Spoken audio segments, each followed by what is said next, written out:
wabarakatuh. Halo sahabat rumah belajar. Kembali lagi bertemu dengan saya Tohriah dari SDN 3 Lenek Daya. Dan perkenalkan di sebelah saya ada Bapak Idin SPD SD, yaitu salah satu rekan guru di SDN 3 Lenek Daya, Kecamatan Lenek, Kabupaten Lombok Timur, Nusa Tenggara Barat. Nah, pertama-tama saya ingin mengucapkan terima kasih kepada Bapak atas sudah meluangkan waktu untuk bisa berkesempatan hadir dan bersedia untuk diwawancara gitu, Pak. Iya, sama-sama Bu Tohriah. Terima kasih. Mudah-mudahan sukses selalu. Ya, terima kasih Pak. Nah, ini saya dengar Bapak ini merupakan salah satu pengelola sebuah sanggar budaya di Lenek. Benar nggak? Benar sekali. Nah, apa yang membuat Bapak tertarik untuk mengelola sebuah sanggar budaya, Pak? Ya, sebenarnya banyak hal yang melatar belakangi saya mengelola sanggar seni, khususnya di Lenek. Mengingat banyak seni tradisi kita yang sudah hampir terlupakan oleh generasi muda terutama. Ini maksud kita supaya bisa dikenal kembali oleh generasi muda kita yang akan datang. Jadi tujuannya hanya untuk biar memperkenalkan kepada generasi muda, ya, supaya jangan asing dengan budayanya sendiri. Nah, budaya apa saja yang Bapak kelola? Contoh-contoh budaya yang Bapak kembangkan atau yang Bapak kelola di sanggar itu, Pak? Nah, karena banyaknya tradisi kita yang hampir terlupa, biasanya kami fokus itu kepada yang hampir punah dulu. Terutama yang pertama ini seni genggong, namanya musik genggong, yang sudah hampir-hampir tidak dikenal, bahkan asing di telinga warga Lenek sendiri sebagai pusat kesenian ini. Yang kedua, tari pakon namanya, ini sebuah tari ritual pengobatan tradisi nenek moyang kita yang cukup unik juga. Ini menari di atas bara, mungkin itu nama terkenalnya di daerah lain.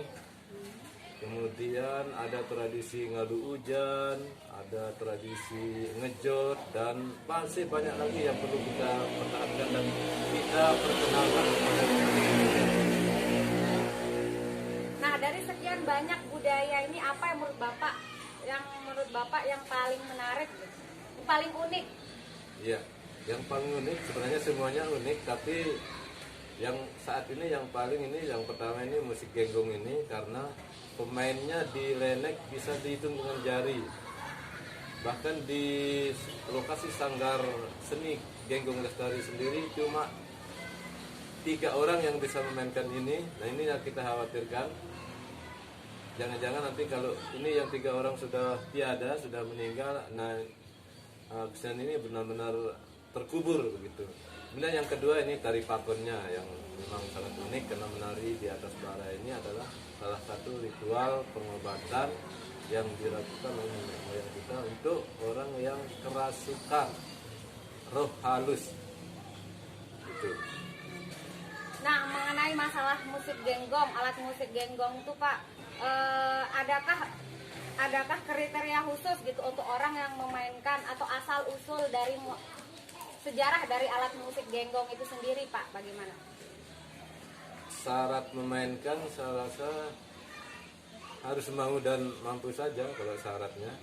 Kemudian kalau sejarahnya ini yang pernah saya dengar, katanya zaman dahulu kala ketika terjadi gerhana bulan ini menurut kepercayaan nenek moyang kita, tidak bisa dihubungkan dengan secara ilmiah, tapi ini kepercayaan, namanya kepercayaan yang begitu. Ketika terjadi gerhana bulan, menurut kepercayaan nenek moyang kita, itu terjadi karena matahari dan bulan itu konflik berkelahi, sehingga perlu ditolong. Karena yang menurut mereka yang akan kalah itu adalah bulan. Nah, kalau tidak segera ditolong, nah bulan ini nanti akan hancur, akan punah. Jadi tidak akan ada lagi bulan, tidak akan ada lagi bulan purnama.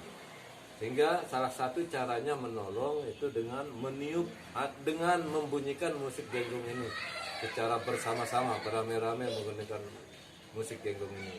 keyakinan mereka dengan suara genggong ini katanya bisa menembus langit 7 lapis. Itu menurut keyakinan mereka. Sehingga setiap terjadi gerhana bulan, musik genggong ini selalu turun tangan untuk menolong bulan yang sedang berkelahi dengan matahari. Itu keyakinan mereka dulu.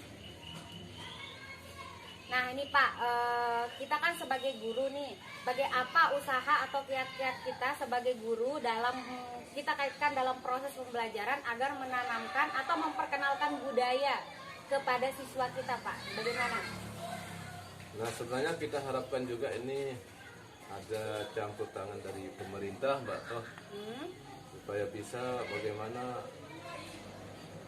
untuk merangkul musik yang langka di daerah kita, di Sasak terutama, bukan hanya musik genggong.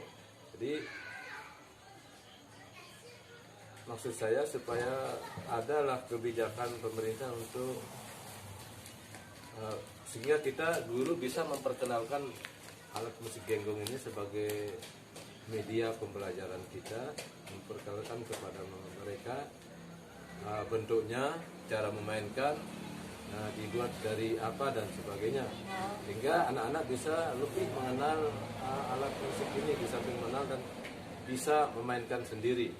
Berarti Itu yang kita harap. Bapak itu memasukkan muatan lokal atau budaya ini ke dalam kurikulum pendidikan gitu Pas sekali Pak Tohia, itu yang kita mau, tapi kan selama ini karena mungkin juga pemerintah ini belum mengetahui betul ini keberadaan musik genggong karena keadaannya yang memang hampir punah, tidak dikenal oleh semua kalangan, terutama di Kabupaten Lombok Timur, khususnya Lenek ini.